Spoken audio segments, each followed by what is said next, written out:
video kali ini saya akan menjelaskan tentang alat ukur, komponen-komponen alat ukur, dan fungsi alat ukur. Oke, sekarang kita lanjut membahasnya. Ini adalah alat ukur yang pertama adalah ohometer. Ohometer adalah alat ukur listrik yang berfungsi untuk mengukur resistasi listrik, daya listrik, dan rangkaian listrik. Ohometer dapat digunakan untuk mengetes apakah saklar, sekring, dan kabel terputus atau tidak. Ini adalah gambar kedua. Meter analog adalah umparan tegangan, umparan arus, ringan aluminium, magnet tetap, dan gerak magnet. Meter analog memiliki beberapa fungsi, di antaranya multimeter analog, kWh meter analog, meteran listrik analog. Meteran analog bekerja dengan menggunakan jarum petunjuk yang bergerak sesuai dengan besar yang diukur. Gambar ketiga adalah alat ukur. Voltmeter adalah alat ukur yang digunakan untuk mengukur beda potensi atau tegangan listrik dari dua titik potensi listrik. Fungsi dari voltmeter adalah mengukur tegangan listrik pada berbagai titik dalam rangkaian listrik. 2. Mengetahui tingkat energi listrik yang ada dalam sistem. Ini adalah gambar. Multimeter adalah alat ukur yang memiliki berbagai fungsi, di antaranya 1. Mengukur arus listrik baik arus searah DC maupun arus bolak-balik AC.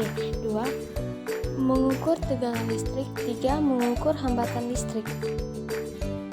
Ini adalah gambar multimeter analog untuk mengukur berbagai besar listrik seperti tegangan, arus, dan resistasi.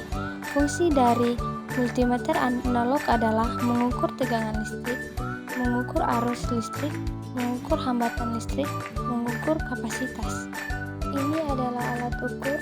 Osiloskop adalah alat ukur untuk memvisualisasikan bentuk sinyal, baik sinyal analog maupun digital. Fungsi dari osiloskop adalah menangkap dan membedakan berbagai arus bolak-balik dari arus utama, mengidentifikasikan tegangan yang ada dalam suatu sinyal. Ini adalah gambar alat ukur generator fungsi. Generator fungsi untuk mengubah energi mekanik dari sumber energi menjadi energi listrik.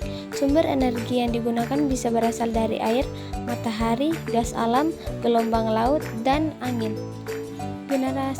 Generator fungsi digunakan dalam pengembangan, pengujian, dan memperbaiki peralatan elektronik. Generator fungsi dapat digunakan sebagai sumber sinyal untuk menguji amplifier atau memasukkan sinyal kesalahan ke dalam lab kontrol. Ini adalah alat ukur digital signal, atau signal digital adalah untuk menyaring signal analog dari waktu dan ruang, dan digunakan dalam berbagai perangkat teknik. Sinyal digital memiliki beberapa ciri, diantaranya sinyal digital merepresentasikan data sebagai serangkaian nilai diskret. Sinyal digital hanya dapat mengambil suatu nilai dari sekumpulan nilai terbatas yang mungkin pada waktunya tertentu. Ini adalah alat ukur spektrometer, mengukur sinyal listrik pada frekuensi tertentu. Alat ini memiliki beberapa fungsi, diantaranya mengukur kekuatan sinyal RF pada pita frekuensi tertentu, mengidentifikasi frekuensi, amplitudo, dan kualitas sinyal. Terima kasih telah menonton video saya. Jangan lupa like, komen, dan subscribe. Semoga bermanfaat bagi kalian semua.